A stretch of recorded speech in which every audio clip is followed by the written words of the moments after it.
ప్రతిక social media reels పిచ్చితో యువత వెర్రి చేష్టలు శృతిమించుతున్నాయి. ఇన్స్టా రీల్స్ కోసం ఉత్తరప్రదేశ్లో ఓ యువకుడి వెకిలి చేష్టలు చివరికి కటకటాలు లెక్కబెట్టాల్సి వచ్చింది.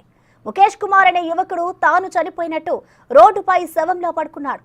ముక్కులో దూది కూడా పెట్టుకొని దండలు వేయించుకుని ఒంటిపై తెల్లగుడ్డ కప్పుకున్నాడు.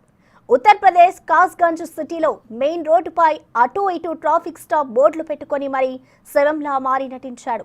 దీంతో ఇతని పైత్యం చూసిన స్థానికులు పోలీసులకు ఫిర్యాదు చేయడంతో ముఖేష్ కుమార్ ను పోలీసులు అరెస్ట్ చేశారు.